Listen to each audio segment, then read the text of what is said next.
Auntie of Blackbird of Blackbird's Brew. Happy Tuesday. I have a few thoughts this week. You look at stories like Animal Farm, Brave New World, Atlas Shrugged, Westworld. Take your pick of any kind of dystopia you can find in fiction. The one thing we could probably all agree upon is that the authors of these stories did not intend for them to be used as step-by-step guides for creating dystopias in real life. Well, perhaps I speak too broadly. All of us who aren't politicians or authoritarians at heart can probably agree on that. We read these stories, we watch them, and we see the underlying ideas of the dystopia in that particular setting are really, really shitty ideas, and the applications of those ideas is disastrous. And we have enough wisdom to realize that these stories are warnings to not allow such things to occur in real life. And then there's the other guys, the politicians, the authoritarians of all stripes, and they see something quite different in dystopian fiction. They see instructions and possibilities, and they fool themselves and others into believing that it can work if only the idea was applied in the way they want to use it, and therefore, isn't it a wonderful idea to put them into positions of power? That's always the sell.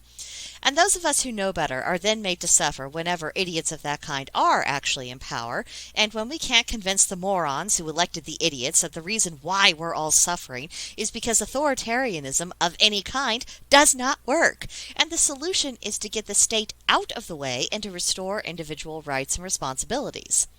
Well, it's a wonder that we haven't all had heart attacks from the stress of it all. Now, persuading people to listen and to take steps to avoid disaster, this isn't a purely modern difficulty. There are examples in mythologies around the world that illustrate the same human failing. The Greek myths in particular, Cassandra of Troy. She was a prophetess, and in one version of the story, Apollo cursed her so that no one would believe her prophecies, no matter how accurate her track record was. And today we can point to the history of various forms of authoritarianism, prove that it's written in the blood of its victims, and make legitimate comparisons with present-day events that are going on a bad track, and we find ourselves just as ignored as Cassandra was. Why can't or won't people see it? Well, the very step towards creating your very own dystopia is persuading the average person that there's no real relationship between cause and effect, and that to deny their senses is virtuous and enlightened, and that's the process we've been watching. People who don't understand cause and effect have no capacity to think in terms of principles, and therefore lose the ability to connect the dots, even when it's staring them in the face, with a guide at their side to help them look at it. This diminishes people as human beings, and that is the first crime of all authoritarians, making people less than what they truly are. And as always, we have the question of what on earth are we going to do about the mess? Because it's all very well to identify root causes and the people who push bad ideas along, but what matters most is countering the insanity. It was Sun Tzu who preached the virtue of taking advantage of the enemy's weaknesses and the art of war. And in order to do that, it's necessary to accept that authoritarianism, and the nastiness we see ripped right out of dystopian fiction, is an existential threat to a free people, and it cannot be compromised with.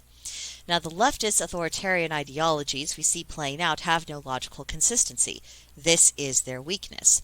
However, I don't believe that it's a weakness that's going to be properly exploited through rational argumentation, because people have been conditioned not to respond to that. What people have been conditioned to do and taught to do is to react emotionally, even hyper-emotionally, but never actually do the logical thinking part of it. Therefore, the emotional damage of the ideology and its enacted policies is what has to be highlighted at every turn. Once the cost has been made clear, then it's time to expose those who push authoritarianism as the heartless, power-hungry exploiters that they truly are. Only then do I believe that there's going to be a chance to open people's minds, to get them to rationally engage, and to strategize getting the authoritarians out of power and working towards restoring the republic. Now, personally, I find emotional appeals of any kind distasteful in the extreme, and I doubt I'm alone in that. But when we live in a society in which people have been deliberately taught to reject reason, it's going to be necessary to set aside our personal preferences and to focus on strategies that actually make a difference. If we want to restore thought and logic to its proper place, where we will have to go through the hearts of people to get there.